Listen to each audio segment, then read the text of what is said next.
ಜನನಿ news ಚಾನೆಲ್ಗೆ like ಮಾಡಿ, subscribe ಮಾಡಿ, ಶೇರ್ ಮಾಡುವ ಮೂಲಕ ನಮ್ಮ ಚಾನೆಲ್ಗೆ ಸಹಕರಿಸಿ. ಹೆಚ್ಚಿನ ಮಾಹಿತಿಗಾಗಿ ಸಂಪರ್ಕಿಸಿ ಹರಿಚಿನ್.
ನಮಸ್ಕಾರ.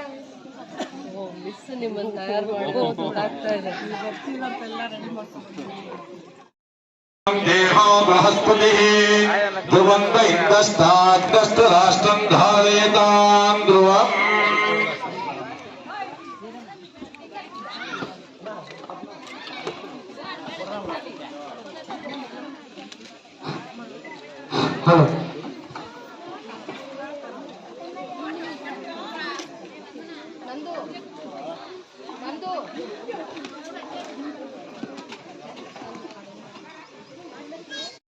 ಅಭಿವೃದ್ಧಿಗೆ ಮತ್ತು ವೆಂಕಟೇಶ್ವರ ಸ್ವಾಮಿ ಗೋಪುರ 5 ಕೋಟಿಯಲ್ಲಿ ಮಂಜೂರು ಮಾಡಿಸಿ ಅದಕ್ಕೆ ಒಂದು ಶಂಕುಸ್ಥಾಪನೆಗಳು ಮಾಡಿಸಿದ್ದಾರೆ. ಈ ರೀತಿ ಎಲ್ಲ ದೈವಭಕ್ತಿ ಅವ್ರ ಕುಟುಂಬದಿಂದ ಬಂದಿದೆ ಅಂತ ನಮ್ಮೆಲ್ಲರ ನಾಯಕಿಯಾಗಿರ್ತಕ್ಕಂತಹ ಸಂಕ್ಷೇಮ ಸಾರಥಿ ಅಂತ ಹೇಳುವ ತಪ್ಪಾಗಲು ಜನಪ್ರಿಯ ಶಾಸಕರು ರೂಪಗಳ ಸಹಿತರವರು ನಮ್ಮ ನೆಚ್ಚಿನ ಗುರುಗಳಾದಂತಹ KH ಪುಣ್ಯಪ್ಪನವರ ಸುಪುತ್ರಿ ಅವರು ಅವ್ರಿಗೆ ಸ್ವಾಗತವನ್ನು ಬಯಸ್ತಕ್ಕಂಥ. ಅದೇ ರೀತಿ ಈ ಕ್ಷೇತ್ರ 1933ರಲ್ಲಿ ಬಾಲಕರಾಗಿದ್ದಾಗಿದ್ದ ಕೂಡ ಬ್ರಹ್ಮಚಾರಿ ಅವರು ಬಾಲ ಬ್ರಹ್ಮಚಾರಿಯಾಗಿ ಈ ಕ್ಷೇತ್ರವನ್ನು ಲೋಕ ಕಲ್ಯಾಣಕ್ಕಾಗಿ ಪ್ರತಿದಿನ ದೀಪ ಹಚ್ಚಿ ಆಧ್ಯಾತ್ಮಿಕವಾಗಿ ಅವರನ್ನು ಒಂದು ಆಧ್ಯಾತ್ಮಿಕ ಚಿಂತನೆಯನ್ನು ನಡೆಸಿ ಇಲ್ಲಿ ದೇವಸ್ಥಾನ ನಡೆಸಿಕೊಂಡು ಎಲ್ಲರೂ ಕೂಡ ದಾರಿ ದೀಪವಾಗಿದ್ದಾರೆ. ಸೋಮಶೇಖರ ಸ್ವಾಮಿಯವರು ಕೂಡ ಈ ಸಭೆಯ ಮೂಲಕ ಸ್ವಾಗತವನ್ನು ವಹಿಸ್ತಾ ಇದ್ದಾರೆ.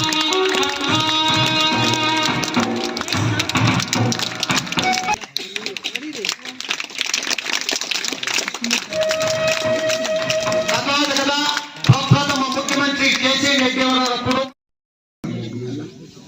ಭಕ್ತಿಯನ್ನು ನೋಡಿದಾಗ ಆ ಒಂದು ಮನಸ್ಸಿನಲ್ಲಿ ಸ್ಥಿರವಾಗಿ ಮನಸ್ಸು ನಿಲ್ಲಿಸುವಂತಹ ರೀತಿಯಲ್ಲಿ ಆಗ್ತದೆ. ಅದೇ ಇನ್ನು ಕರ್ಮ ನಾಶ ಆಗೋದಕ್ಕೆ ಅದೇ ಕಾರಣ. ಇಲ್ಲ ಅಂದ್ರೆ ಕರ್ಮದಲ್ಲಿ ಅಷ್ಟು ಸುಲಭವಾಗಿ ನೀನು ಆ ಕಾಯಿನ ಬರ್ತ್ಬಿಟ್ರೆ ಏನಾಗ್ತದೆ, ನಿಮ್ಮ ಮನಸ್ಸು ಚಂಚಲವಾಗಿರ್ತದೆ. ಅದೇ ನಿಮಗೆ ಮನುಷ್ಯ ಬರುವಂತಹ ನೀನು ಮುಂದೆ ಅದು ಭಾರಿ ಕಠಿಣ ಆಗ್ತದೆ. ಯಾವ ಜನ್ಮ ನೀವು ಬರ್ತಿರೋ ಗೊತ್ತಾಗುವುದಿಲ್ಲ. ಅದರಿಂದಾಗಿ ಮನುಷ್ಯನಾಗಿ ಬಂದಿರತಕ್ಕಂಥದ್ದು ಭಾರಿ ಪವಿತ್ರ. ಇದಂತ ಪವಿತ್ರ ಯಾವುದೂ ಇಲ್ಲ. ಹೆಣ್ಣಾಗಿರ್ಬೋದು, ಗಂಡಾಗಿರ್ಬೋದು, ಚಿಂತನೆ ಮಾಡುವಂತ ಮನುಷ್ಯ ಜೀವ ಇದು. ಚಿಂತನೆ ಮಾಡುವಂತ ಜೀವ. ಯಾರಿಗೂ ಚಿಂತನೆ ಇಲ್ಲ. ಪಕ್ಷಿಗಳಿಗಿಲ್ಲ, ಪ್ರಾಣಿಗಳಿಲ್ಲ, ವೃಕ್ಷಗಳಿಲ್ಲ, ಯಾವುದೂ ಇಲ್ಲ. ಮನುಷ್ಯ ಮಾತ್ರ ಚಿಂತನೆ ಮಾಡುವಂತ ಜೀವ. ಆ ಚಿಂತನೆ ಮಾಡುವಾಗ ಎಂತ ಚಿಂತನೆ ಮಾಡಬೇಕು? ಅದೇ ಭಕ್ತಿ, ಅದೇ ದೇವರು, ಅದೇ ತಾಯಿ. ತಿಳ್ಕೊಳ್ಳಿ, ಎಲ್ಲೂ ಇಲ್ಲ, ಎಲ್ಲ ಇಲ್ಲೇ ಇದ್ದಾನೆ. ಪರಮಾತ್ಮನೂ ಇಲ್ಲೇ ಇದ್ದಾನೆ, ತಾಯಿಯೂ ಇಲ್ಲೇ ಇದ್ದಾರೆ. ನೀವು ಒಂದು ವೃಕ್ಷವನ್ನ ತೆಗೆದಾಕ್ಬಿಟ್ರೆ ಯಾಕೆ ಪಾಪ ನಮ್ಗೆಲ್ಲ ಇದು ಸಿಕ್ಕಾಕೊಂಡು ನಾವೆಲ್ಲ ಸಿಕ್ಕಾಕೊಂಡಿರವಲ್ಲ, ಯಾಕೆ ಇದು ಎಲ್ಲಾ ವೃಕ್ಷಗಳ ನಾಶವನ್ನು ಮಾಡಿ ಈ ಪ್ರಪಂಚದಲ್ಲಿ ಅರಣ್ಯಗಳ ನಾಶವನ್ನು ಮಾಡಿ ಸೃಷ್ಟಿ ಯಾವ ಸೃಷ್ಟಿ ಮಾಡಿದ್ನೋ ಅವೆಲ್ಲ ಪರಮಾತ್ಮ ಸೃಷ್ಟಿ ಮಾಡಿರ್ತಕ್ಕಂಥ ಎಲ್ಲ ನಾಶವನ್ನು ಮಾಡಿ ಇವತ್ತು ಮಾನವ ಜನ್ಮ ಈ ಪಾಪದ ಹೊಳೆಯಲ್ಲಿ ನಾವಿದ್ದೇವೆ. ನಾವು ಮಾಡಿರೋದು, ಯಾರು ಮಾಡಿಲ್ಲ, ನಾವು ಮಾಡಿರೋದು. ಬರೀ ಆಚಾರದಲ್ಲಿ ಮಾಡ್ಕೊಂಡು ಹೋಗಿ ಸುಖ ಇಲ್ಲ. ಆಚಾರ ಆದ್ರೆ ಏನಾಗ್ತದೆ? ಒಂದು ಮಂತ್ರ ಹೇಳ್ಬೋದು, ಆ ಮಂತ್ರ ಬರ್ತದೆ ತಿಳ್ಕೊಂಡ್ರೆ ಆಚಾರ ನಾಶ ಮಾಡೋದು, ಹೊರಗೆ ಹೋಗ್ಬಿಟ್ಟು ಪೂಜೆ ಮಾಡೋದು, ಏನ್ ಸುಖ ಬರ್ತದೆ? ಅದಕ್ಕೂ ಏನ್ ಸಂಬಂಧ? ಏನು? ಯಾವ ಸಂಬಂಧವೂ ಇಲ್ಲ. ನಿಮಗೆ ಏನಾದ್ರೂ ಒಂದು ನಾನು ಮನುಷ್ಯನಾಗಿದ್ದೇನೆ ಅಂತ ನೀವು ಯಾರಾದ್ರೂ ಒಂದು ಯೋಚನೆ ಮಾಡಿದ್ದೀರಪ್ಪ? ನಾನು ಒಂದು ವೃಕ್ಷಗಳನ್ನ ಬೆಳೆಸಿದ್ದೇನೆ ಯಾರಾದ್ರೂ ಮಾಡಿದ್ದೀರೋ? ಹೌದು, ನೀವು ಹೇಳ್ಬೋದು, ಸ್ವಾಮಿ ಇಷ್ಟೊಂದು ಮಾವಿನ ಗಿಡ ಮಾಡಿದ್ದೇನೆ, ಇಷ್ಟೊಂದು ತೆಂಗಿನ ಗಿಡ ಮಾಡಿದ್ದೇನೆ. ಆದ್ರೆ ನಿಮ್ ಹೊಟ್ಟೆ ಪಾಡುಗೋಸ್ಕರ ಮಾಡಿದ್ರಿ.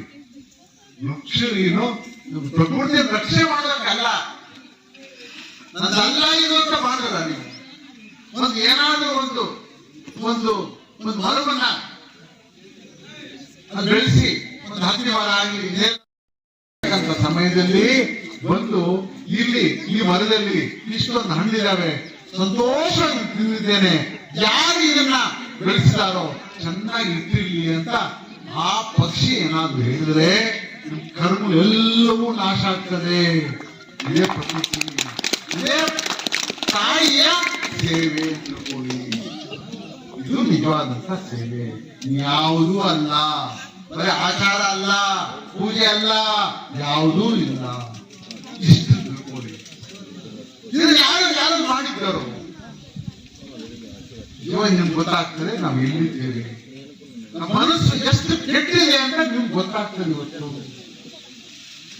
ಬರೇ ಇದನ್ನು ಚೆನ್ನಾಗಿ ಮಾಡೋದಲ್ಲ, ಬೇಕಾದಷ್ಟು ದೇವಸ್ಥಾನಗಳಿದೆ, ಕೋಟ್ಯಾಂತರ ದೇವಸ್ಥಾನಗಳಿದ್ದಾವೆ, ಬಂಗಾರ ಹಾಕ್ಬಿಡ್ತೇವೆ, ಕಲಸವನ್ನು ಹಾಕ್ತೇವೆ. ಅವನೇ ಕೇಳ್ದ ದೇವರು, ಅಪ್ಪ ಇದು ಬಂಗಾರ ಕಲಸ ಹಾಕುವ ನನಗೆ ಅಂತ ಕೇಳ್ದ. ಅವ್ರು ಕೇಳ್ತಾ ಇರೋದು ಇಷ್ಟೇ, ಭಕ್ತಿಯಿಂದ ನೋಡಪ್ಪ ಏನಾದ್ರೂ ಕೇಳಿದ್ದಾರೆ ನಿಮಗೆ. ಈ ರೀತಿಯಾಗಿ ಮನುಷ್ಯ ನಾವು ಅರಿವು ಆಗೇ ಇದೆ ಬಹಳ ಕಠಿಣವಾಗಿರ್ತದೆ. ಅದರಿಂದ ನಮಗೆ ಗುರು ಬೇಕು, ಎಂಥ ಗುರು ಬೇಕು? ಬಾಲ್ಯ ಗುರು ಇದ್ದಾರೆ, ಬೋಧನೆ ಮಾಡುವಂತಹ ಗುರುಗಳಿದ್ದಾರೆ. ಬೋಧನೆ ಮಾಡುವಂತ ಗುರುಗಳು ಒಂದು ಸಂತೆ ಹೋಗ್ತಾ ಇದೆಯಾ, ಸಂತೆಗೆ ಹೋದಾಗ ಒಳ್ಳೆ ಒಳ್ಳೆ ಇವರಿದ್ದಾರೆ, ಅಮ್ಮ ಒಳ್ಳೆ ಸರಕಿದೆ, ಬೇಕಾದ ಚೆನ್ನಾಗಿದೆ ತಗೊಳ್ಳಿ ಅಂತ ಅಂತಾರೆ. ಇನ್ನೊಬ್ರು ಭಕ್ತರಿರ್ತಾನೆ, ಅವನು ಅಯ್ಯೋ ಸ್ವಾಮಿ ಬನ್ನಿ ನಾನು ಏನ್ ಬೇಕಾದ್ರೂ ಕೊಡ್ತೇನೆ ಅಂತ ಏನ್ ಚೆನ್ನಾಗಿ ಮರಳು ಮಾಡಿ ನಿಮಗೆ ಅದೆಲ್ಲ ತೋರಿಸ್ಕೊಡ್ತಾರೆ. ಅವನು ಹಾಗೆ ನೀವು ಓದಿದ್ರು ನೀವು ಕೊಟ್ಟಿರ್ತಕ್ಕಂಥ ಸ್ವೀಕಾರ ಮಾಡಿದ್ರೆ ಅವನೇ ಒಳ್ಳೆ ಗುರು. ಅಪ್ಪ ನೀನು ಹೋಗಿದ್ಯಾ, ಅವ್ರು ನಿನ್ನ ರಕ್ಷಣೆ ಮಾಡ್ತಾನೆ, ಅವನು ನಿನ್ನ ತಿಳ್ಕೊಂಡು ನಿನ್ನ ಮನೆ ಕಳಿಸ್ಕೊಡ್ತಾನೆ. ನಮ್ಮ ಪ್ರಪಂಚದಲ್ಲಿ ಎರಡೂ ಸಮಾನ ಹೋಗ್ತಾ ಇದೆ. ನಿನಗೆ ಯಾವ ದಾರಿಯಲ್ಲಿ ಹೋಗ್ಬೇಕು ಅಂತ ನೀನ್ ತೀರ್ಮಾನ, ಅದು ಯಾರ ತೀರ್ಮಾನನೂ ಅಲ್ಲ, ನಿಮ್ಮ ತೀರ್ಮಾನ. ನಿಮ್ಮ ತೀರ್ಮಾನದಲ್ಲಿ ನೀವು ಒಳ್ಳೆ ದಾರಿಯಲ್ಲಿ ಹೋದ್ರೆ ನಿಮಗೆ ಒಳ್ಳೆ ಸಿಗ್ತದೆ. ನಾಳೆ ಧೈರ್ಯವಾಗಿ ದೇವರನ್ನು ಬಿಡಬಹುದು, ಬಿಟ್ಟು ಅಮ್ಮ ನಾನು ಹೋಗ್ತಾ ಇದ್ದೇನೆ, ಪರಮಾತ್ಮ ನಂಬಿದ್ದೇನೆ, ಗುರು ನಂಬಿದ್ದೇನೆ ಅಂತ ಧೈರ್ಯವಾಗಿ ಹೋಗ್ಬೋದು. ಇಲ್ಲ ಅಂದ್ರೆ ಹೆದರ್ಕೊಂಡು ಭಯದಿಂದ ಹೋಗ್ಬೇಕಾಗ್ತದೆ. ನಾನು ಏನೇನಾಗ್ತದೆ, ನನಗೆ ಏನೇನು ನನ್ನ ಕಣ್ಣನ್ನು ಪಡಿಬೇಕು ಅಂತಕ್ಕಂಥ ಯಾವ ಮನಸ್ಸು ಬಂತು ಅಂದ್ರೆ ನೀವು ಅದನ್ನ ಮನುಷ್ಯತ್ವವನ್ನು ದೇವಸ್ಥಾನ ಇರೋದು ನೀವು ನೆನಪು ಮಾಡೋದಕ್ಕೆ, ಸದಾಕಾಲ ನೆನಪು ಮಾಡುವಂತಹದ್ದು ದೇವಸ್ಥಾನ. ಎಲ್ಲೋದು ದೇವಸ್ಥಾನ ನಂಬಿದೆ. ಒಂದು ದೇವರ ದಿವ್ಯ ಸಂಕಲ್ಪಕ್ಕೆ ಅನುಗ್ರಹಕ್ಕೆ ಪ್ರಾಪ್ತರಾಗಿರ್ತಾರೆ, ಅವರು ಮಾತ್ರ ನಮ್ಮ ಬಂಧುಗಳು ಅಂತ ಹೇಳಿದಾಗ ನನ್ನ ಮನಸ್ಸಿಗೆ ತುಂಬಾ ಅದು ಮನಸ್ಸನ್ನ ಹತ್ರ ಆಗುವಂತ ಒಂದು ಎಷ್ಟೋ ವಿಚಾರಗಳನ್ನ ಹೇಳಿದ್ರು, ನನ್ನ ಮನಸ್ಸಿಗೆ ತುಂಬಾ ಇಳಿಸ್ತು ಅಂತ ಹೇಳ್ತಾ ಧರ್ಮಾಧಿಕಾರಿಗಳು ಈ ಕುಟುಂಬ ಕೈವಾರ ಕ್ಷೇತ್ರದಲ್ಲಿ ಅದನ್ನ ಪವಿತ್ರತೆನ ಈ ಜಗತ್ತಿಗೆ ಸಾರುವಂತದ್ರಲ್ಲಿ ಅವರು ಸೇವೆಯನ್ನ ಮಾಡ್ಕೊಂಡು ಬರ್ತಾ ಇದ್ದಾರೆ. ಕೈವಾರ ಕ್ಷೇತ್ರಕ್ಕೆ ಒಂದು ಪವಿತ್ರತೆ ಇದೆ. ನಮ್ಮ ಎರಡೂ ಜಿಲ್ಲೆಗಳು ನೀರನ್ನ ಕಾಣದೇ ಇರುವಂತವ್ರು, ಅಭಾವನ ನೋಡಿರುವಂತವ್ರು, ಬರಗಾಲನ ಎದುರಿಸಿದಂತವ್ರು, ಬೆಳೆ ಇಟ್ಟುಬಿಟ್ಟು ಒಣಗೋಗಿರುವಂತ ಕಷ್ಟದ ದಿನಗಳನ್ನ ನೋಡ್ತಾ ಇದ್ದಾಗ ಗಂಗೆಯ ಪವಿತ್ರತೆಯನ್ನ ಹೇಳ್ತಾ ಬಂದ್ರು. ಇವತ್ತು ಗಂಗಮಾಮ್ಮ ದೇವಸ್ಥಾನ ಪೂಜೆ ಮಾಡುವಂತವ್ರು ಯಾವತ್ತು ಜಾಸ್ತಿ ಮಾತಾಡಲ್ಲ.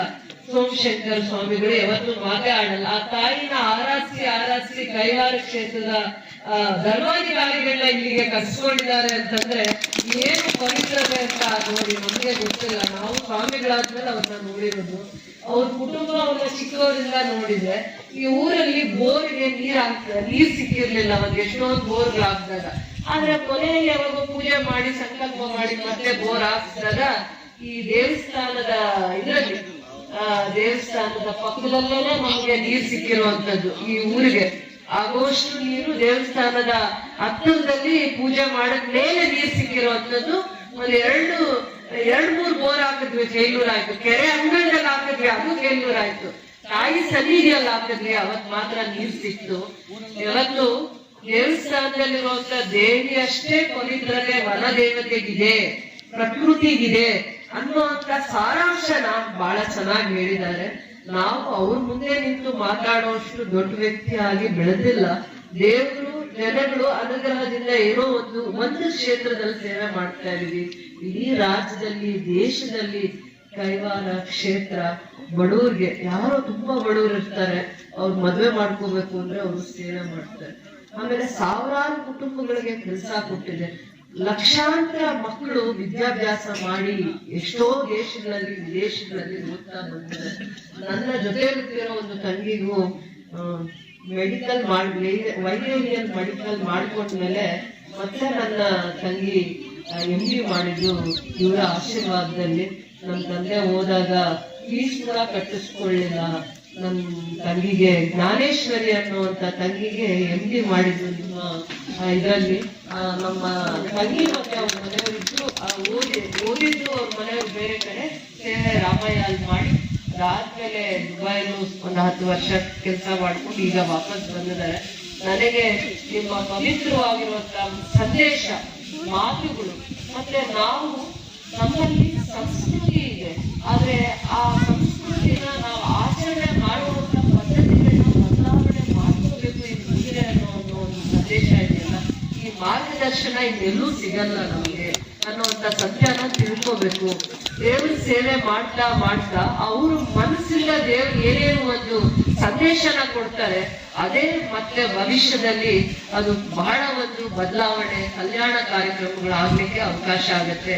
ಯಾಕೆ ಅವರಿಗೆ ಆ ಶಕ್ತಿ ಪವಿತ್ರತೆ ಅಂದ್ರೆ, ಕೈವಾರ ಕ್ಷೇತ್ರದಲ್ಲಿ ಇವತ್ತೂ ಕೂಡ ಬಡವರು ಎಷ್ಟೋ ಜನ ಊಟ ಇದ್ದವರು ಊಟ ಮಾಡ್ತಾರೆ, ದೇವ್ರ ಭಜನೆ ಮಾಡ್ತಾರೆ, ಕಷ್ಟ ಅಂತ ನೆನೆಸ್ಕೊಂಡು ಹೋದ್ರೆ ಒಂದು ವಾರ ಅಲ್ಲಿ ಇರ್ತಾರೆ. ಅಲ್ಲ ಆ ತರ ವಾತಾವರಣನ ಸೃಷ್ಟಿ ಮಾಡಿದ್ದಾರೆ. ಸೃಷ್ಟಿ ಮಾಡಿರೋದೇ ಅಲ್ಲ, ಅದಕ್ಕೆ ಅವರು ದಾರಿ ಎಳಿತಾ ಇರ್ತಾರೆ. ಅಂದ್ರೆ ಆ ತರ ಒಂದು ಜೀವನನ ಮಾಡ್ತಾ ಬಂದಿದ್ದಾರೆ. ತಂದೆಯವರ ಮಾರ್ಗದರ್ಶನನೋ ಅವರಿಗೆ ಅಥವಾ ತಾಯಿಯಿಂದ ಬಂದಿರೋ ಸಂಸ್ಕಾರನೋ ಗೊತ್ತಿಲ್ಲ.